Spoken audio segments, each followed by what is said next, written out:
Hello and welcome back to the channel. You join me on a beautiful day with the end of what's been a really windy 2 or 3 days, so much so that the sand all blows up onto the balcony from the ocean over there. But today I've got to go and try and get a few bits for the Bonneville because I've just found out that GB stickers on British cars are now illegal in the EU. So I need to go and try and find some some UK stickers, as well as a few bits for the Bonneville, some chain lube, stuff like that, because a couple of days ago, Monica and I went for a ride, 2 up, so the bike was fully laden. The Bonneville only has a single disc on the front, and we were riding down a cliffside, sheer cliffside, for about 15 minutes on the brake, and I witnessed complete 100% brake fade where there was absolutely no friction on my front brake. I couldn't use it at all. I could just flick the lever and nothing would happen. So that was a first for me. So I need to go. I got a few tips. I need to increase my engine or my brake fluid grade to 5.1, basically get almost borderline race spec for the stress I may put it under while in Tenerife with the heat and the big slopes and things like that. So we'll go and see if we can find that, and then Monica and I will head off for a brunch, and we'll take you along with us because it is, in fact the sky almost looks white there. Oh, there we go, that's better. It is a beautiful day.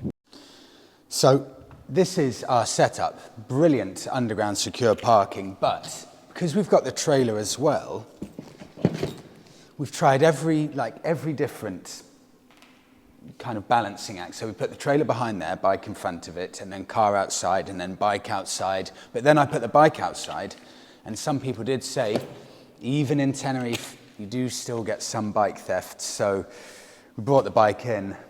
If we take the car out, we have to always move the bike, and it's a pain. So may end up just leaving the car outside. I think feels a bit selfish, leaving the trailer outside in the guest parking, taking up one spot that we know we won't use for 6 months. So maybe we'll try and bring it down here.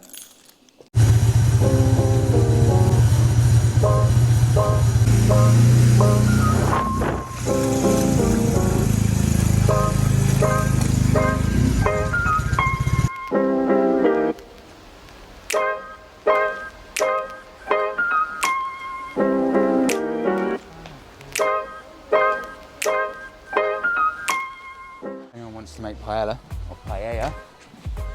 That's a proper size paella dish. 120 euros. Biggest one I've ever seen.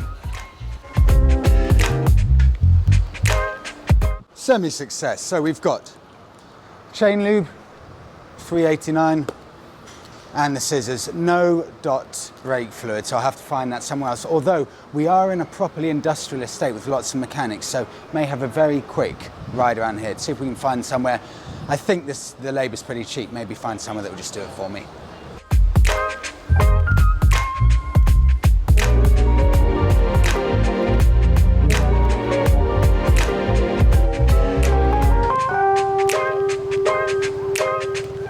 My parents used to have that Jeep Cherokee in that exact colour from about 1996, and that old VW camper, so nice.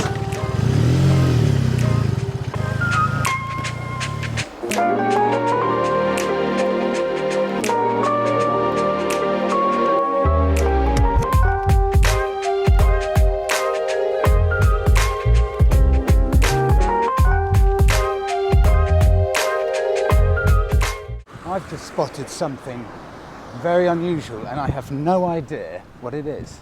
Who's ever heard of this? So this is a Ural with a sidecar.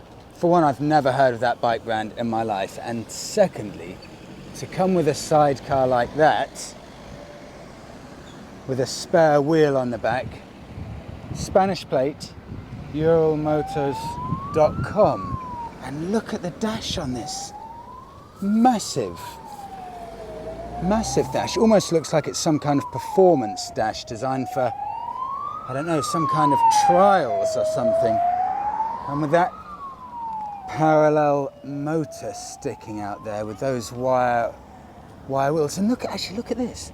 Look at the suspension on the front of that. That's got the suspension that you'd you'd expect to see on the rear of the bike, and it's got it front and rear. Just pan out. What an incredible motorbike. Wow, let me know any info, any facts you've got on that. I would love to hear them.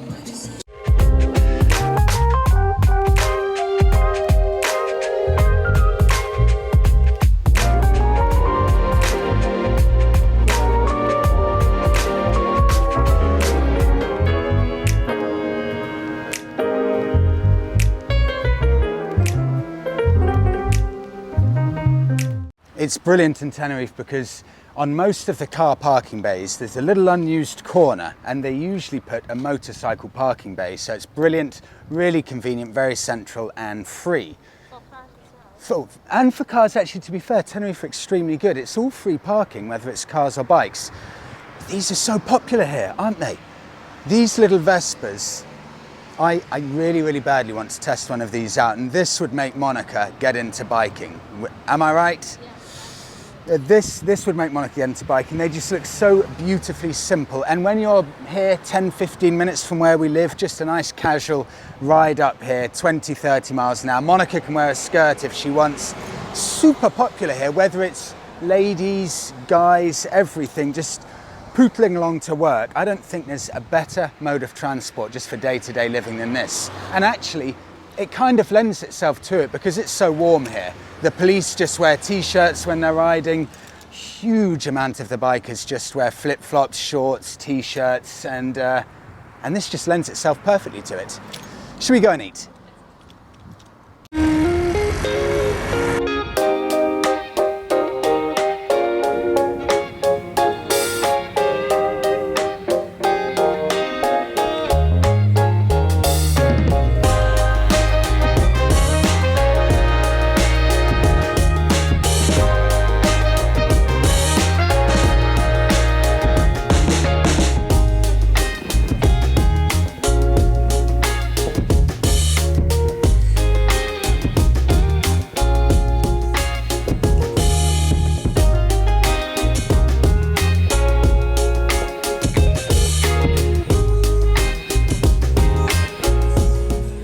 This is a brilliant spot. It's actually in the touristy heart, really, of Tenerife, and to the best of our knowledge, it's actually a Lithuanian-run place.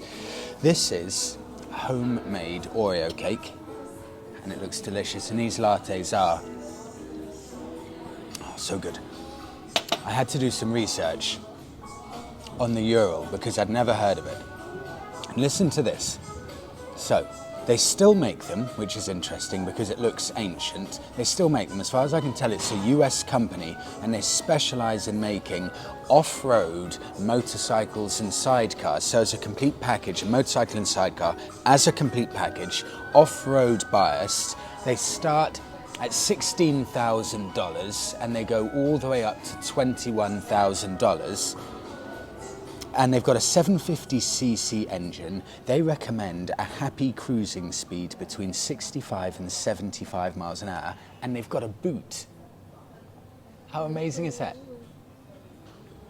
So they've actually got a boot that flaps open where the tyre is. They come with a 2-year warranty, and it is an air-cooled 2-cylinder 4-stroke boxer engine with, just see if there's any other interesting stats.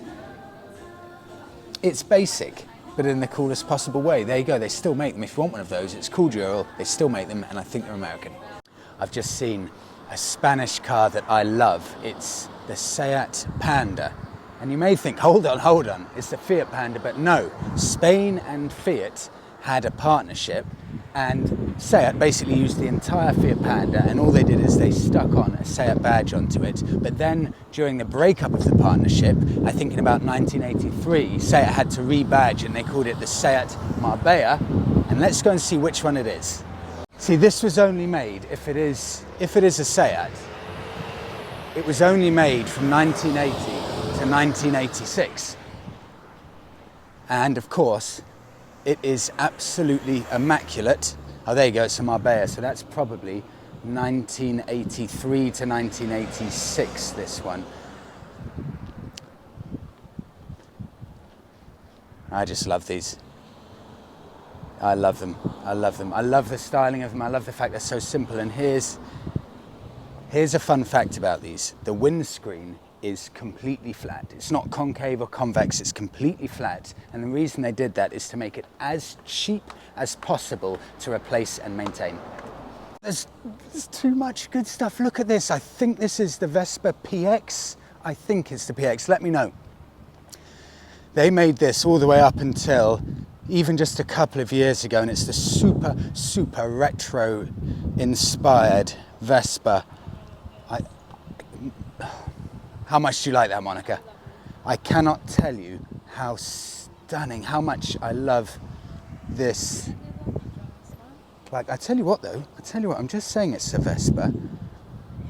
Wait, hold on. It's not. It's got LML. What's LML? And even that doesn't say Vespa. This is not a Vespa. What? My mind's now blown. Okay, I need to Google that. LML, is that an imitation Vespa? It looks absolutely identical, but nowhere on it says Vespa, and it's just got badging saying LML on the dash and LML on the front. Okay, anyway, it's beautiful. I'm Googling that. And this is something we do not get in the UK, and I see a few of these ripping around the place. Bonneville Tornado Naked. Looks like a little... It's tiny, 125cc max. Probably in reality that's got to be a 50cc, doesn't it? But ripping round the little streets, I reckon that would be as fun as anything. Monica, that's a good learner bike for you. What would you take? No, I don't. I love it. It's brilliant, isn't it? You just get different style of vehicles depending on the country, the climate, the weather. Is it like a monkey bike? Yeah, it's similar. Yeah, it is like a little monkey bike, isn't it? I think that's a superb mode of transport. That's going to be really cheap, super easy to look after. No. I would take that as well, although I have no idea what that is actually.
Right here in this spot sums up what it's all about. The sun, the sea, surfers out there, a view right in front of me of La Gomera, which is the closest island to Tenerife. I don't know if Monica's camera will pick it up. You can just see the clouds touching the very top of the island. If you can see a very thin lip of cloud, that is the top of La Gomera. And behind Monica is El Teide, the volcano in clear sight. It's just everything here is why we love Tenerife, is why this is just such a beautiful place to be. And I always wonder, I think Monica filmed a few of those, all of the old camper vans and things like that. I think she filmed the red, what looked like an old fire truck from Germany. And I saw a few of these on the ferry, and I always wondered, where do they go? They look like vans from the apocalypse, all loaded up vans, stuff on the roof rack, like a bicycle attached to the back. And they all come here. They park up next to the sea, and I guess they must stay here for a few months of the winter. It's a beautiful spot to stay.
Oh my.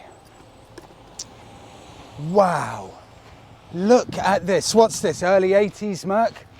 And apologies that I don't know the exact model, let me know, but this is, for me, one of the most beautiful model Mercedes, just dumped here near the touristy section in Tenerife. And look at this, because this number plate with a TF at the beginning means it was registered in Tenerife and means it probably spent all of its life in Tenerife. So, as little rust as possible. There are a few patches because these would have rusted badly, but I mean that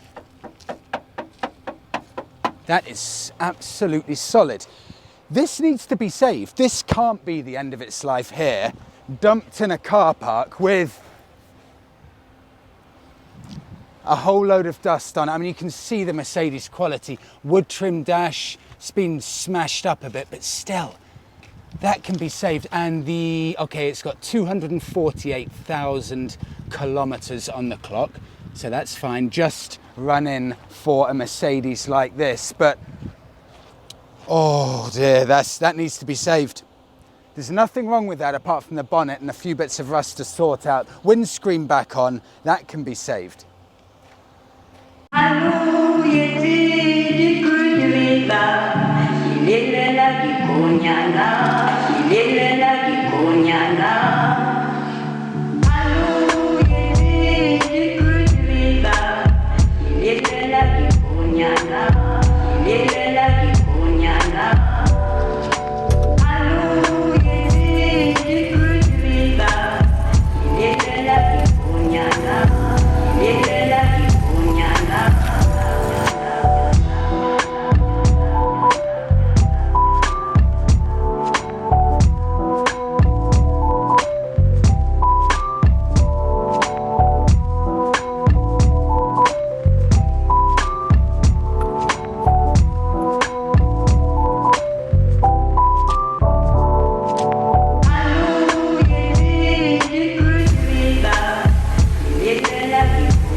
This is our local shopping centre, Siam Mall, around about a 15-minute ride from us, and I've got myself an undeserved treat because Massimo Dutti is Spanish and the savings here are gigantic. It's almost half the price buying it here. That's my justification anyway. But if you're looking to come on holiday to Tenerife and you want to get a bike, there are a lot of companies that do 125cc's, 250s and Harley Davidson rentals like we've done. And because on the island you can get anywhere easily, whether it's the snow-capped volcano of Teide or 34-degree heat on the beach or the forest in the northeast, everything's within an hour and a quarter. So it's brilliant for almost any size motorbike, and there's something for everyone. But that's it.